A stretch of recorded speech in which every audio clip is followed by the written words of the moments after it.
Добро пожаловать на наш канал, и сегодня поговорим о прекрасных вспышках на картинах колумбийского художника Фернандо Ботеро.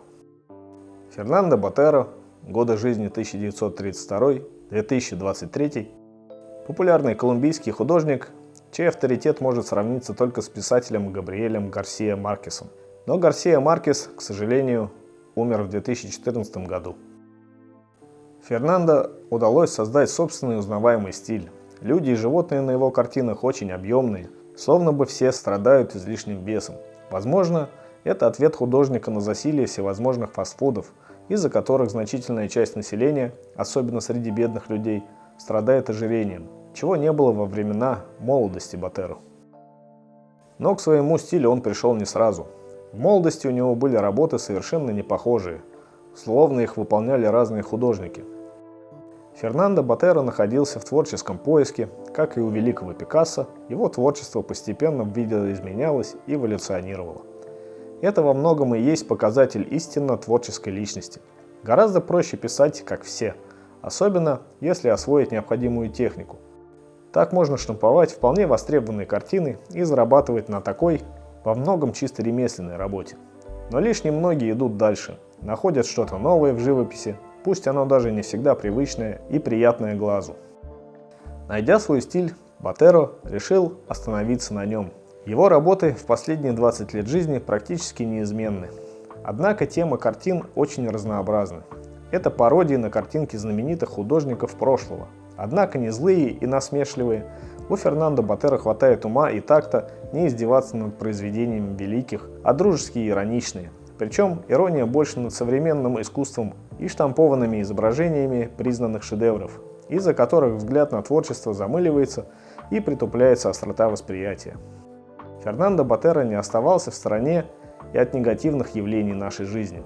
Он создал целую серию картин, посвященных издевательствами над заключенными в иракской тюрьме Абу-Грейб и войнами между наркоторговцами, в результате которых страдают невинные люди.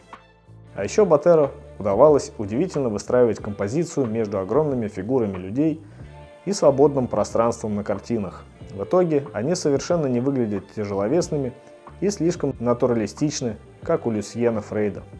К подобному стилю он пришел в 1950-х годах. Однако, по заявлению художника, он пишет не полных женщин, а объемных. И именно идея объема является главной в его картинах.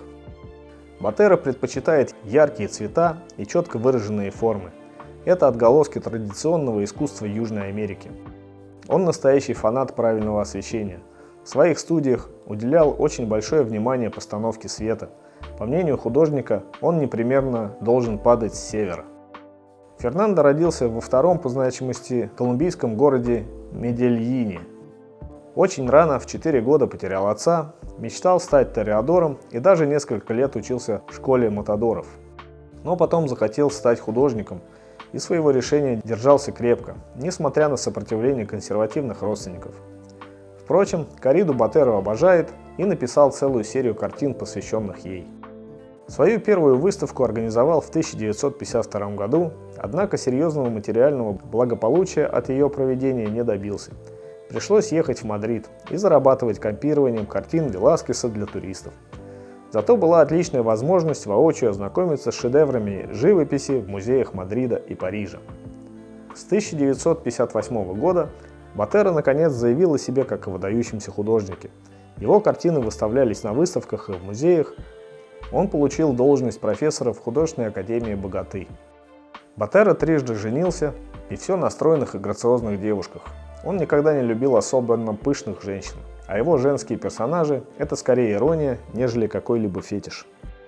В 2023 году Ботеро было 91 год, и он продолжал работать, причем во время многочасовых написаний картин, даже не сидя на стуле, а все время проводил на ногах. Творчество сделало его богатым и знаменитым. Он один из самых обеспеченных современных художников, живое свидетельство, что мечта может воплотиться в реальность, если этого очень захотеть, и добавить немалую долю таланта и упорства.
Спасибо, что досмотрели видео до конца.